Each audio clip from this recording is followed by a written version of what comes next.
Salut à tous, dans cette vidéo je vais te parler de cette console, ça s'appelle la Tourbox, ici le modèle Elite Plus, et en fait le concept c'est que ça va te permettre d'assigner plein de raccourcis aux différents boutons et aux switches, un petit peu comme on pourrait le faire avec un clavier, sauf qu'ici c'est beaucoup plus manuel et on va pouvoir être plus précis notamment avec les différentes roues et au retour haptique. On va le voir, on a une interface pour pouvoir tout contrôler, tout personnaliser, et en fait c'est directement compatible, on va avoir des presets avec Lightroom classique, c'est ce qu'on va voir dans cette vidéo, mais tu vas avoir DaVinci Resolve, Premiere Pro, Final Cut et plein d'autres logiciels. Et si tu veux l'utiliser dans d'autres logiciels ou pour des tâches classiques, bien sûr, tu peux créer tes propres raccourcis. Voilà à quoi ressemble la console de plus près. Donc, comme tu peux voir, c'est quand même assez compact. Ça fait la taille d'une main. C'est tout en plastique, mais malgré tout, c'est quand même super bien construit.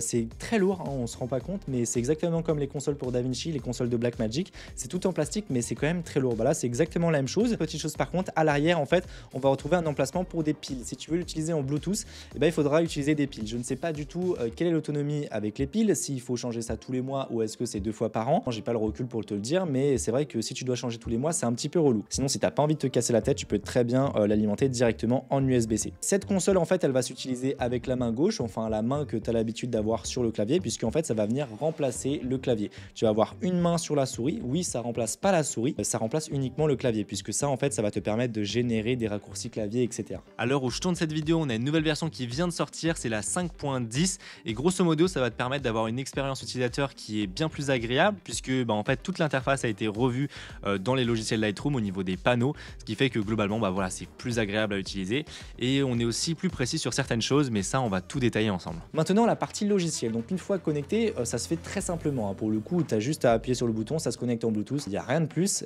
c'est très rapide. Donc là tu vas avoir sur le côté une liste de logiciels. En fonction des logiciels tu vas avoir des raccourcis clavier qui sont prédéfinis. En fait c'est tout simplement des presets.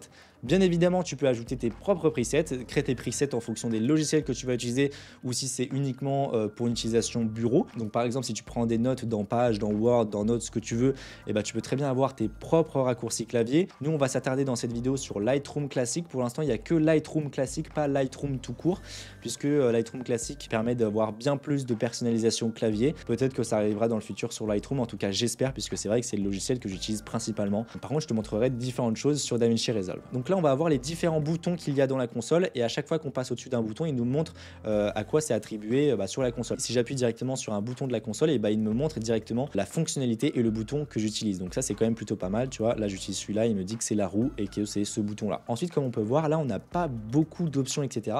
Mais bien sûr tu as la possibilité de montrer les combinaisons et donc là tu vas pouvoir ajouter plein de raccourcis avec des combinaisons de touches. Honnêtement si tu remplis tout parce que tu en as quand même un paquet, je pense que tu n'arriveras même pas à toutes les apprendre, c'est tellement énorme. Et bien évidemment tu peux ajouter tes propres combinaisons, c'est vraiment personnalisable à 100%. Ensuite si j'ai envie d'ajouter une option sur un bouton, par exemple le clic de la molette qui est ici puisqu'il n'est pas attribué, donc là j'appuie dessus, il me montre directement que c'est bien ce cadran là et que c'est ce raccourci là. Dans cette page là je vais pouvoir dupliquer une fonction de mon clavier sur un bouton de la console. Donc par exemple commande C sur Mac, là il me dit directement dupliquer et j'ai juste à faire confirmer. Si j'ai envie de chercher une fonction intégrée au logiciel, ce qui est vraiment bien avec les logiciels qui sont importés par Tourbox, c'est que je vais pouvoir chercher dans les raccourcis du logiciel. Donc par exemple, si j'ai envie d'attribuer une fonction de masque, là je vais pouvoir chercher les raccourcis du logiciel. C'est super pratique. Donc là par exemple, je peux mettre masque objet ici. Je peux faire confirmer et donc là quand je vais dans Lightroom classique et j'appuie sur ce bouton, il me met directement dans la sélection d'objets. Ça permet vraiment de gagner du temps. Maintenant comment ça se passe, tu vois là j'ai un petit menu qui est juste là et qui est super pratique. En fait de manière générale quand tu reçois une nouvelle console,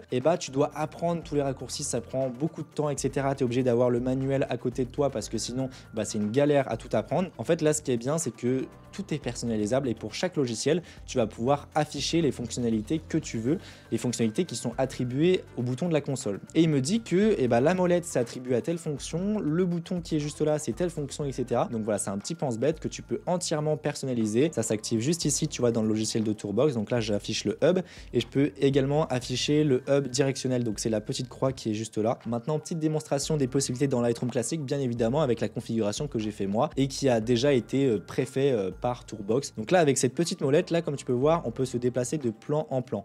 Bien évidemment elle n'est pas condamnée qu'à ça. Avec une autre combinaison combinaison de touches, tu vas pouvoir attribuer d'autres fonctionnalités à cette molette. Mais là déjà c'est super pratique. Et là tu l'entends peut-être, mais quand je manipule la roue, et ben on va avoir un retour haptique, des petits crans. C'est trop bien, ça permet vraiment d'être plus précis. Et ce retour haptique, bien évidemment, tu as la possibilité de l'enlever complètement ou de gérer la force. Là il est au maximum il me semble. Et c'est le cas sur cette roue là, mais également sur celle-ci ou encore sur celle-ci.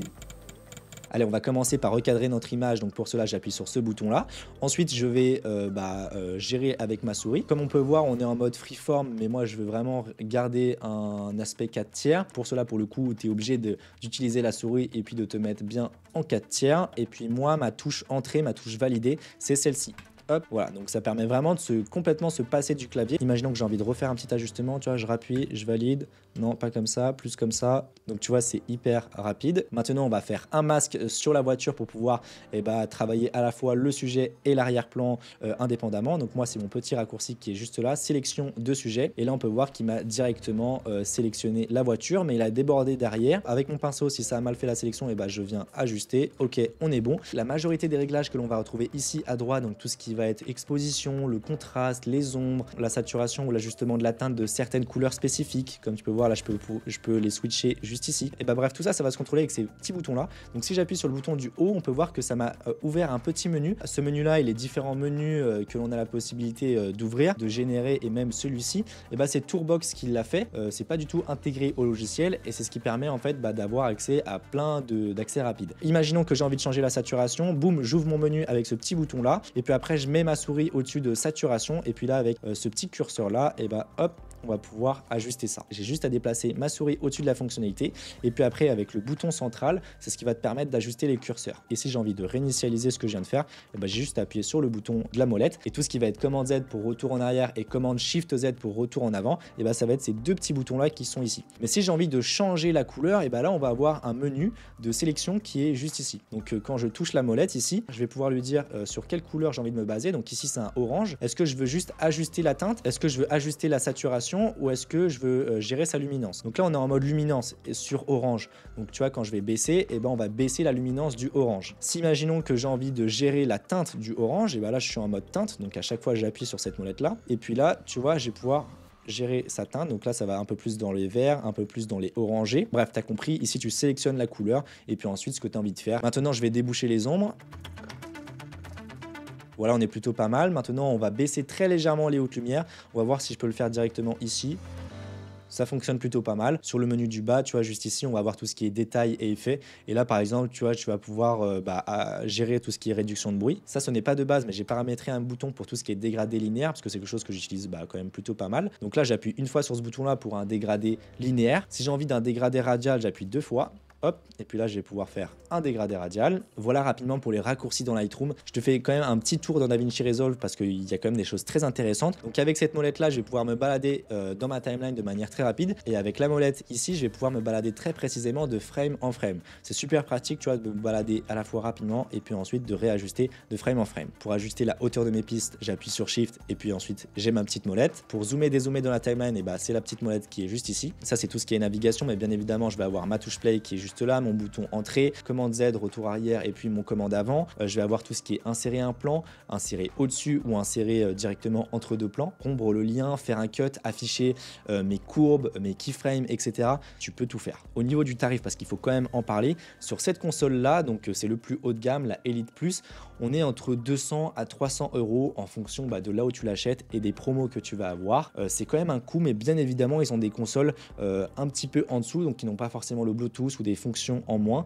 et qui sont forcément beaucoup moins chères. Tu en as aussi pas mal sur le marché de l'occasion. Voilà pour mon test de cette petite console. Ce qui va être intéressant, c'est que comme on l'a vu tout au cours de la vidéo, c'est tout petit et en plus de tous les raccourcis que tu peux générer, tu peux le transporter partout. Donc si tu es souvent en déplacement, ça peut être vraiment pratique, chose qui n'est pas forcément un avantage avec d'autres consoles qui sont beaucoup plus grosses. Par contre, forcément, il faut s'y attendre que tu vas avoir un temps d'adaptation quand même assez important, puisque vu la quantité de raccourcis, c'est comme si tu apprenais à utiliser un nouveau clavier quand tu apprenais à taper sur ton ordinateur. Voilà, c'est tout pareil. pareil.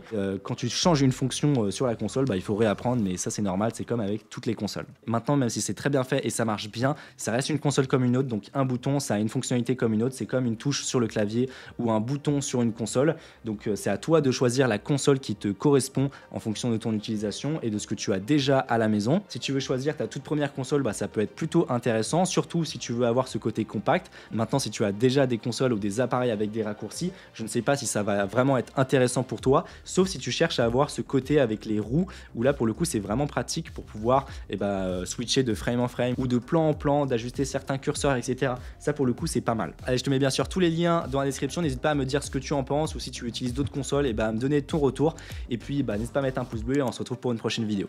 Allez, salut!